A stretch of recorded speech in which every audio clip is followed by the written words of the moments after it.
मोटा होने पे पेट क्यों बाहर आ जाता है? ऐसा लगता है जैसे चबूतरा है। और जितना लोग हैं स्टार्टिंग में रोक दिए हैं, रुक गया, नहीं तो कहानी खत्म। इसलिए आप चावल खाएंगे, अगर आप फल खाएंगे, यानी अगर आपको दुबला होना है तो क्या करना पड़ेगा? आपको खाना छोड़ना नहीं पड़ेगा, बल्कि खाना।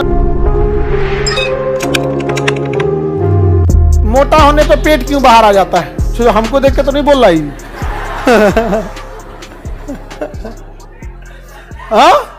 देखिए होता क्या है, समझिए। जब आपको कोई पैसा दे, सपोज कीजिए अगर आपको कोई 100 रुपया दिया या 500 रुपया, 1000 रुपया दिया, आप कहाँ खोपड़िया पर रखते हैं? हाँ, कान में मोड़ के रखते हैं, मुंह में, कहाँ? जेब में, पैकेट में, जेब में या पर्स में रखते हैं। तो आपके पास एक्स्ट्रा स्टोर करने का कोई फिक्स जगह है ना?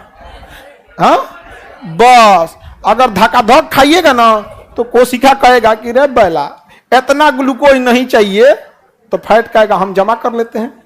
ये व्रत भी रहता है, कभी कभी इमरजेंसी में काम आएगा, तो यही जगह यह मिलता है। यही फैट वह पूरा क्या करता है? जमा कर देता है। और जब ये पूरा जमा हो जाएगा ना तो इधरिया स्टोर करेगा और फिर इधरिया करेगा। यहाँ चूड़ीदार पैजामा बना देता है, देखिए पूरा लच्छादार जमा कर देता है यहाँ, एकदम ऐसा लगता है जैसे चबूतरा है। समझ में आ गया कि नहीं? पूरा भयंकर बना देता है, चबूतरा बना देता है। और खाओ धक्का धक, समझ में गया? उसका क्या इलाज है? कम खाइए, ज्यादा मेहनत कीजिए, ताकि आपकी ऊर्जा की जरूरत ग्लूकोज से नहीं बल्कि उस जमा हुए फैट को गला के हो सके, जमा हुए फैट को गला के हो सके। समझ में आ गया कि नहीं आ गया? कितना सिंपल है ये सब।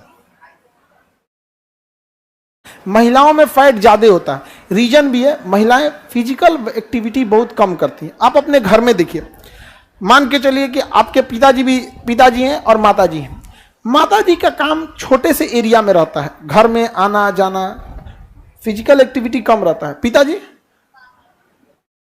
पिताजी खाली बहरवे रहते हैं। उनका न्योता में जाएंगे तो इधर चल जाएंगे, उधर चल जाएंगे, कहीं जाके 10 आदमी का ग्रुप बना के चाय पीते रहेंगे।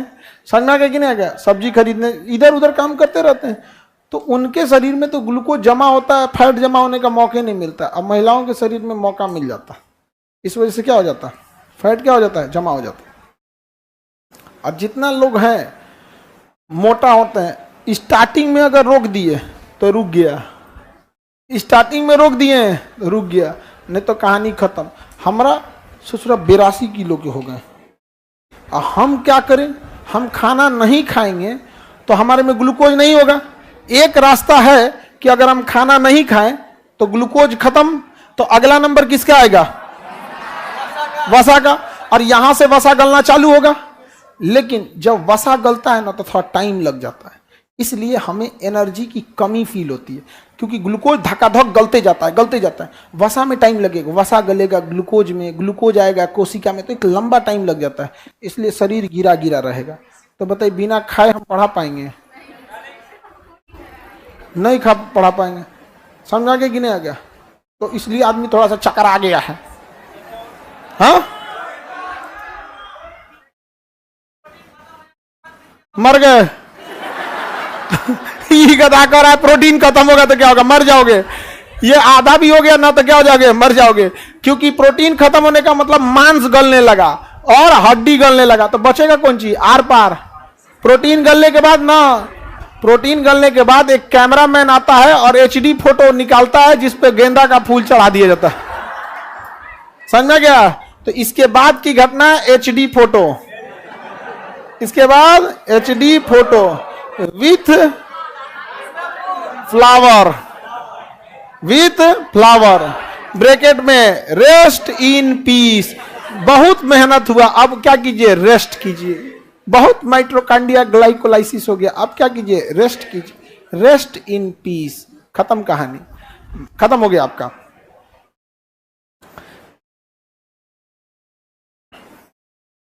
देखिए सर, मोटापे में देखिए मोटा होने का एक रास्ता है, मतलब उसको कंट्रोल करने का रास्ते में देखिए, जब हम आटा चावल खाते हैं ना तो ये ससुरा इसकी नेचर ऐसा है ना कि कुछ हिस्सा इसका ग्लूकोज में जाएगा और कुछ हिस्सा वहीं से क्या बन जाएगा? फैट। इसका नेचर ही ऐसा है, समझा गया? इसलिए आप चावल खाएंगे तो उसका कुछ हिस्सा कहाँ जाएगा? ग्लूकोज, और कुछ हिस्सा जाके जमा होने लगेगा फैट के रूप में। तो अगर आप फल खाएंगे, फल, तो फल में डायरेक्टली ग्लूकोज हो जाता है। फल को पचना बड़ा इजी होता है, खाते 6-7 घंटे के अंदर क्या बन जाता है, ग्लूकोज। तो फल अगर खाएंगे तो भले आपका पेट खाली खाली लगेगा, लेकिन ऊर्जा मिलते रहेगा। तो फल खाइएगा ना तो ज़्यादा मोटे नहीं होंगे। तो हमारे यहाँ का कल्चर फल वाला है ही नहीं है, हमारे यहाँ कल्चर अनाज वाला है। हम फल 2 कंडीशन पे खाते हैं, या तो बीमार पड़े ना तो कोनो त्योहार है, भगवान को भोग लगा के चढ़ाया वही उतार लिया, बाकी हमारा भगवान को तनी मनी दे देता आदमी, तो खाएंगे क्या, हो तो एक श्रद्धा है, दे देता आदमी। तो या तो पूजा पाठ है और नहीं तो बीमार है। हम लोग क्या खाते हैं, अनाज।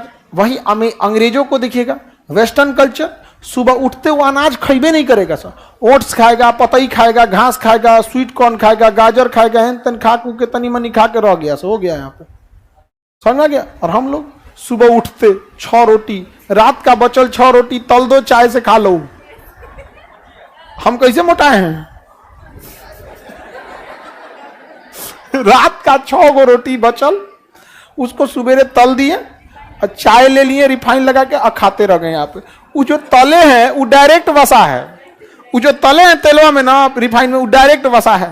तो डायरेक्ट ले गए, डेली डेली डेली डेली तनी तनी जमा होते होते होते पता नहीं चला, चकरा दिया।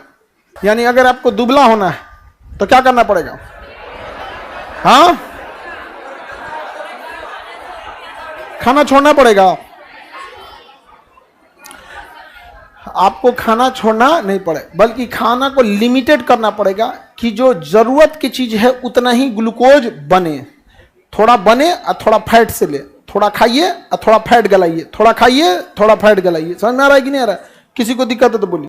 मुन्ना कुमार, सर ये सब तो ठीक है, ग्लूकोज के बाद फैट गलता है, पतला आदमी का क्या होगा? वो बेचारा का डायरेक्ट प्रोटीन गलेगा। समझ में गया? इसका मतलब मोटा आदमी को भूखे छोड़ेंगे तो तनी देर जी जाएगा, अब पतला आदमी को छोड़िएगा तो ग्लूकोज के बाद सीधा नंबर किसका? प्रोटीन का।